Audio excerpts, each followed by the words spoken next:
ఇదేది ఎప్పుడు ఇది ఎప్పటి ముచ్చట? ఇది ప్రతిపక్షంలో ఉన్నప్పటి ముచ్చట.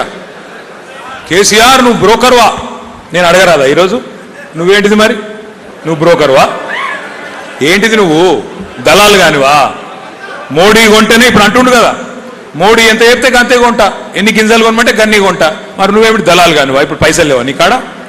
అప్పుడేమో పెద్ద పెద్ద ఎత్తులు, ఇక ఆగుడే లేదు.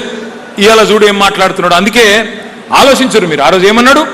10,000 కోట్లు మొత్తం చివరి గింజ దాకా కొంటా, మీదికెళ్ళి బోనస్ ఇస్తా. బోనస్ ఎన్ని చెప్పిండు మనకు? మక్కలకు బోనస్ అన్నాడు 500, శనగలకు బోనస్, జొన్నలకు బోనస్, పత్తికి బోనస్, వడ్లకు బోనస్ అన్నాడు. అన్ని పంటలు కావాలంటే చూపెడతా మీకు. అభయహస్తం మేనిఫెస్టోలో ఒక పేజీ పెట్టిండు. ఏ పంటకు ఎంత బోనస్, మద్దతు ధర ఎంతున్నది, బోనస్ ఎంతున్నది, రెండు కూడితే ఎంత అవుతుంది, 2,700 ప్లస్ 500 3,200 అని చెప్పి ఆ రోజు మేనిఫెస్టోలో మాట ఇచ్చిండు. మీదికెళ్ళి ఏం చెప్పిండు ఆ రోజు? బోనస్ అన్నిటికి ఇస్తా, అన్ని వడ్లకు ఇస్తా అన్నాడు. దొడ్డు వడ్లతో సహా సన్న వడ్లతో సహా అన్నిటికి ఇస్తా అన్నాడు. ఇవాళ ఏమంటుండు? దొడ్డు వడ్లకు లేదు, సన్న వడ్లకే. ఆ సన్న వడ్లు కూడా మొదలు 40 రకాలకు ఇస్తా అన్నాడు. ఇప్పుడు ఏమంటుండు? 7 రకాలకు. నేను చెప్తున్నా, ఆ 7 కూడా ఉండదు, రాబోయే రోజుల్లో ఏది కూడా ఉండదు. బోనస్ బోగస్ అయింది. అన్ని మాటలు ఉత్త మాటలు అయిపోయినాయి. ఇవాళ అందరికి తెలిసిపోయినాయి. రైతు బంధు వేయడు. కేసీఆర్ చెప్పిండు మీకు. కాంగ్రెస్ వస్తే రైతు బంధుకు రామ్ రామ్ అంటారు, చెప్పిండా లేదా? మోసపోతే గోసపడతారు, చెప్పిండా లేదా? మరి మీ పరకాల్లో వినకపోతిరి. గాయనవులో నర్సపేట ఆయన వస్తే ఆయన గెలిపిత్తిరి. ఇక ధర్మారెడ్డిని ఆయన పక్కకు పెడితిరి.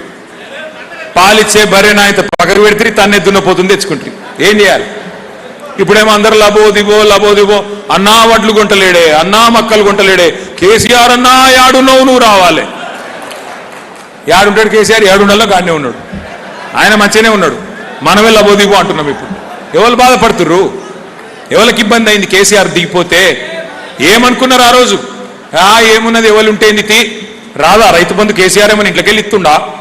2,000 పెన్షన్ కేసీఆర్ ఇస్తుండా? మరి ఇదివరకు ఉన్న వాళ్ళు ఎందుకు ఇయ్యలేదు? ఇదివరకు ఉన్న వాళ్ళు 200 పెన్షన్ ఇచ్చినప్పుడు ఏమో తెలియలే. అదే కేసీఆర్ 2,000 పెన్షన్ ఇస్తే ఎటువంటి అటు మాట్లాడింది. కానీ ఇలా ఏమైంది? మరి ఎవరికి జరిగింది నష్టం? 3 సార్లు రైతు బంధు ఎగ్గొట్టినోడిని ఏమనాలి మరి మనం? ఆ రోజు అంటే కేసీఆర్ గారి మాట అంటే కాంగ్రెస్ వస్తే రైతు బంధు బంద్ అయిపోతుంది అంటే రేవంత్ రెడ్డి ఏమన్నాడు? మేమేమన్నా దివానగాళ్ళమా? మాకు దిమాగు లేదా? మరి వాళ్ళు ఏమనాలి? 3 సార్లు రైతు బంధు ఎగ్గొట్టినోడిని ఏమనాలి? మళ్ళీ ఏమనంటే ఇదో బాధ, తిట్టిండు వీనికి అహంకారం ఎక్కువ. అరే నువ్వు అన్నది నేను అంటున్నారా బాయ్? నేనేం కొత్తగా అంటలేను, నువ్వు చెప్పిందే నేను అంటున్నా. దివానా కానివా అన్నావు, నేను అడుగుతున్నా మరి దివానా కానివా? దిమాగ్ లేదా అన్నావు, నేను అడుగుతున్నా దిమాగ్ లేదా? ఎందుకేస్తలేవు మరి రైతు బంధు?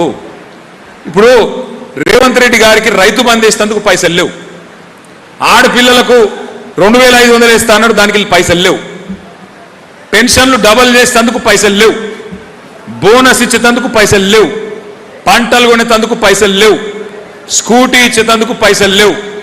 ఆఖరికి కొనుగోలు కేంద్రాలలో సంచులు ఇచ్చేందుకు కూడా పైసలు లేవు.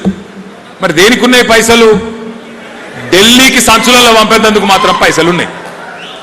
రైతు బంధు బంద్ అయింది. రాహుల్ బంధు మాత్రం జోరుగా నడుస్తుంది. రాహుల్ గాంధీ ఖాతాలో టింగు టింగు టింగు టింగు అనుకుంటా పైసలు మాత్రం గంట కొట్టినట్టు కొడుతున్నాయి అక్కడ. ఇది వాస్తవం. ఇవాళ దోపిడీ మామూలు దోపిడీ జరుగుతలేదు ఇవాళ ఈ రాష్ట్రంలో. ఒక మాటలో చెప్పాలంటే ప్రభుత్వం లేదు, ఒక మాఫియా రాజ్యం నడుస్తున్నది. ఒక్క మాట మీరు దయచేసి ఆలోచన చేయండి. అందరూ మనసు పెట్టి ఆలోచన చేయండి. వెనకటికేవాడో ముఖం బాగా లేకపోతే అద్దం బాగా కొట్టిండట. వాని ముఖం బాగలేదు, అరే నీ ముఖం ఎందుకు నాకు ఇట్లుందంటే కోపం వచ్చి అద్దం బాగా కొట్టిండట వాడు. ఇప్పుడు రేవంత్ రెడ్డి కథ కూడా గట్లనే ఉన్నది.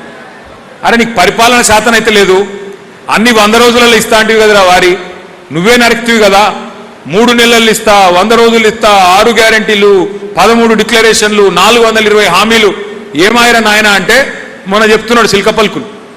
ఇగో ఎంత కండలు తిరిగిన పహల్వానైనా 3 నెలల పిల్లలు పుట్టిస్తాడా? మనకు తెలియదా? మనకు పెళ్లిళ్ళు కాలేదు, పిల్లలు పుట్టలేదా? మనకు తెలియదా 3 నెలల పిల్లలు పుట్టరని? నేను అడుగుతున్నా రేవంత్ రెడ్డి సాబ్,